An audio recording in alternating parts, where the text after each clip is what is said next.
Alhamdulillahi Rabbil Alamin. Wassalatu wassalamu ala nabiyyina Muhammadin wa ala alihi wa ashabihi ajma'in. Qala Allah Ta'ala fi kitabil karim, a'udzu billahi minasy syaithanir rajim. Wa idza darabtum fil ardi falaysa 'alaykum junahun an taqsuru minas salati in khiftum an yaftinakum alladhina kafaru innal kafirina kanu lakum 'aduwwan mubina. Jamaah salat Isya yang diberkati Allah Subhanahu wa taala. Allah Subhanahu wa taala memberikan kemudahan-kemudahan kepada kita dalam melaksanakan seluruh kewajiban yang Allah Subhanahu wa taala perintahkan kepada kita. Bahkan pada tataran salat fardu, Allah Subhanahu wa taala sampai ada keringanan baik secara mengumpulkan dua waktu dalam satu waktu atau mentaksir atau mengqasar salat. Di dalam Al-Qur'anul Karim, Allah Subhanahu wa taala berfirman dalam surat An-Nisa ayat yang ke-101, "Wa idza darabtum fil ardi falaysa 'alaykum junahun an taqsuru minas salati in khiftum an yaftinakumul ladina kafaru." Bila kalian berjalan di muka bumi, melakukan perjalanan safar, maka tidak mengapa atas kalian, kata Allah, an taqsuru minas salat, kalian mengqasar salat. Bahwa ibu sekalian yang diberkahi Allah SWT, betapa Allah Subhanahu wa taala ingin membuktikan bahwa tidak ada satu perintah yang ada di dalam Al-Qur'anul Karim kecuali Allah menghendaki keringanan atau kemudahan dalam melaksanakannya. Termasuk surat yang sering kali dibaca oleh imam kita, misalnya kalau sudah menjelang Ramadan, ya, rangkaian di saat Allah Subhanahu wa taala, syahrul Ramadan alladzi unzila fihi al-Qur'an hudan lin-nas wa bayyinatin minal huda wal furqan, yang kemudian dilanjutkan dari ayat tersebut, wa in kana maridan aw 'ala safarin fa 'iddatun min ayyamin ukhra yuridullahu bikumul yusra. Allah menghendaki atas kalian itu keringanan, wa la yuridu bikumul usra, bukan kesulitan yang Allah kehendaki.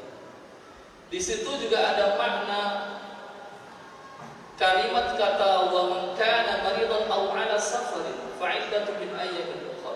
Dalam puasa pun Allah memberikan keringanan untuk mengqadha di saat kita tidak memiliki kemampuan atau punya kemampuan tetapi berada dalam dua hal, sakit atau safar, yang kemudian Allah Subhanahu wa taala memberikan keringanan untuk mengqadha puasa tersebut pada waktu yang lain. Dan ini bagian yang Allah tekankan, Allah menghendaki keringanan, kemudahan bagi kalian dan tidak menghendaki kesukaran bagi kalian.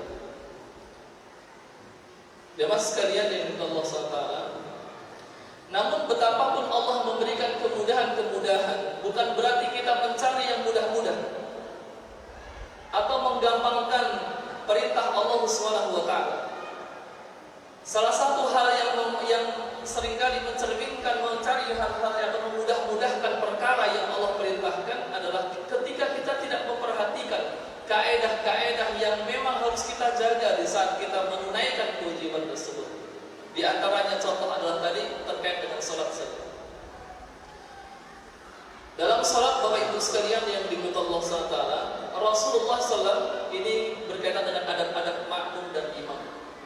Saya ulang kembali barangkali yang tadi pagi, merupakan bagian bahasan yang juga sudah sedikit disinggung, bahwa di saat kita menjadi makmum dan kita masbuk di dalam salat, kata Rasulullah,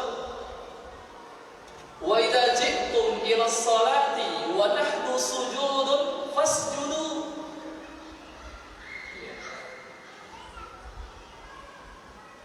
Kalau kalian datang ke salat, yang dimaksud adalah salat berjamaah. Kemudian kalian menemukan kami sedang sujud, maka kata Rasulullah, fasjudu wala ta'udduha, tetapi jangan dihitung itu sebagai satu rakaat. Kalau kalian mendapatkan imam sedang sujud, kata Rasulullah, sujud. Ketika imam iktidal, sudah bangkit dari ruku,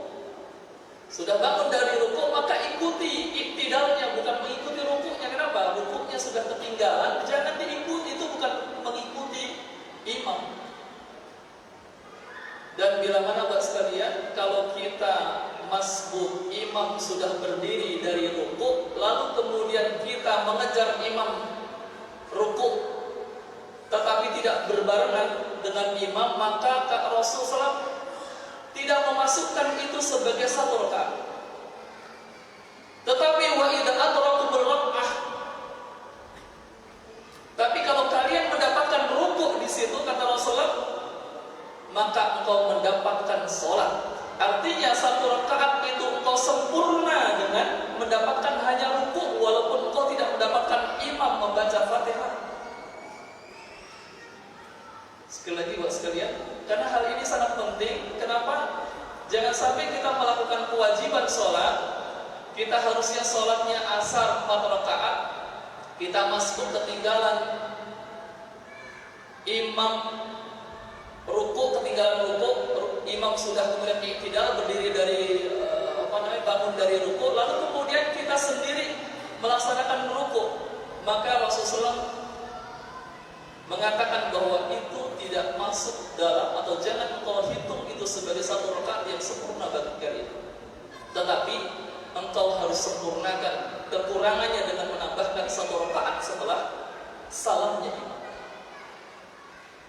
Ini mohon maaf penting sekali buat sekalian, karena jangan sampai kita sudah tergopoh-gopoh dari rumah pengen mengejar sholat berjamaah, namun ketika tidak mengetahui adab, ternyata ada kekurangan di sana dan kita justru tidak sah sholat kita. Kenapa? Karena kita sholat asar hanya 3 rakaat, dan ketika orang sholat asar 3 rakaat walaupun ikhlas, itu tidak sah hukum. Tidak sah hukum, dianggap tidak sholat jadi. Ini yang pertama Pak sekalian, betapa sangat pentingnya kita mengetahui tentang adab-adab di saat sholat. Termasuk ini adalah bagian daripada keringanan. Kenapa Rasulullah kok memberikan perintah wa idza ji'tum ila shalah wa nahnu sujud, kami sedang sujud, kalian menemukan kami sedang sujud, maka ikuti, fasjudu.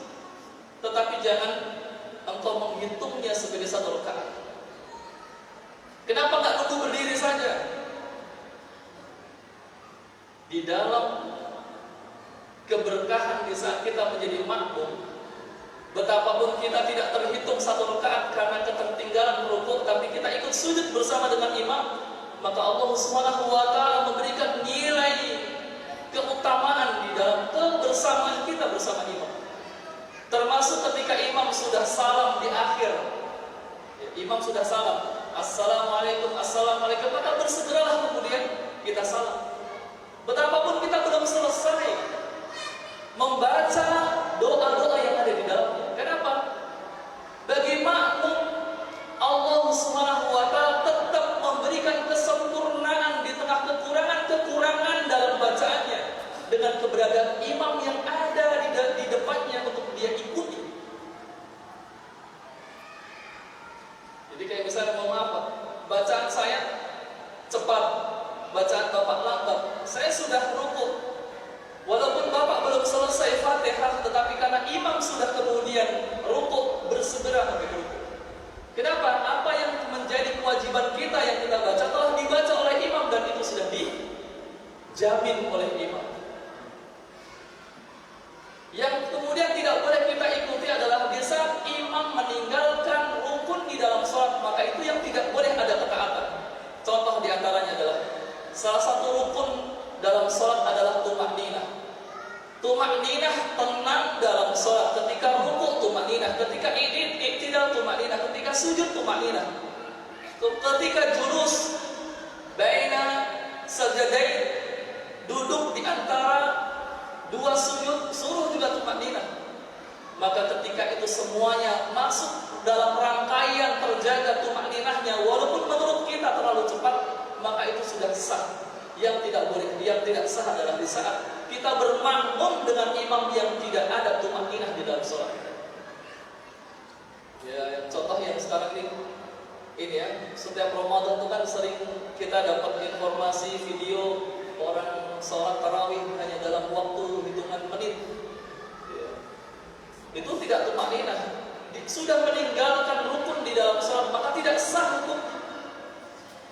Mau penggemarnya banyak, ya, mau yang suka itu banyak, ketika sudah ditinggalkan rukun di dalam sholat, maka ia sudah kemudian menyalahi daripada apa yang telah diajarkan oleh Rasulullah SAW. Terakhir Bapak Ibu sekalian, terkait dengan kesempurnaan kita di dalam sholat. Karena bicara masalah adab, mohon maaf, kalau bicara adab itu di usia kita, ilmu yang semakin kita dalami akan kemudian membentuk adab kita. Adab itu ada adab yang sifatnya hati. Contoh misalnya tidak merasa tersinggung di saat misalnya kita kok merasa nggak dihargai oleh orang lain. Ya. Tadi saya pengalaman langsung. Ini saya mau bahas sholat. Kebetulan masbuk di salah satu masjid. Saya membuat jamaah baru karena memang tidak ada satu jamaah yang lain. Saya sudah dapat satu rakaat, ada lagi kemudian orang datang, kemudian membuat jamaah persis di samping saya dan berdampingan. Artinya saya berada pada karpet yang kedua, imam satu lagi juga berada pada karpet yang kedua, makmumnya juga sama. Walaupun dalam hal ini Bapak Ibu sekalian, ini terkait nanti misalnya kalau Bapak safar berada di masjid, kalau misalnya masih ada jamaah di situ, maka jangan buat jamaah baru lagi. Walaupun para ulama menegaskan bahwa selama sholat itu bukan sholat yang diimami oleh imam rawatib, artinya imam tetapnya masih musafir semuanya, maka sah, ya betul sah. Tetapi jumhur ulama berpendapat bahwa makruh mendirikan jamaah baru di tengah jamaah yang sudah ada di dalam masjid tersebut. Makruh itu maaf dibenci. Bayangkan Pak, kalau saut-sautan, sini Allahu Akbar, sana Allahu Akbar, sini sami Allahu liman hamidah, sana sami Allahu liman hamidah, saut-sautan. Kan nggak enak gitu. Walaupun tadi bukan imam rawatib. Mohon maaf, mudah-mudahan sedikit yang saya sampaikan bisa dipahami, ya, dan mudah-mudahan bisa kita amalkan.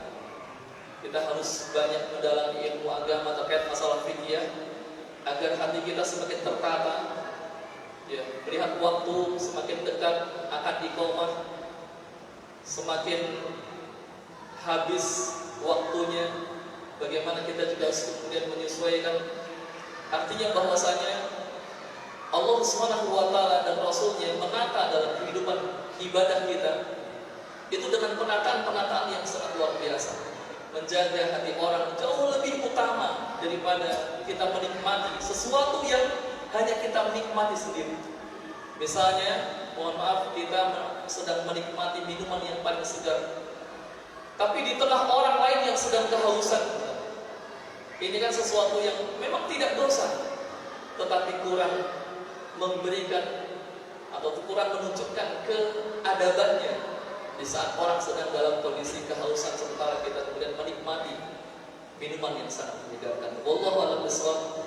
Hadanallah wa iyyakum ajmain. Assalamualaikum warahmatullahi wabarakatuh.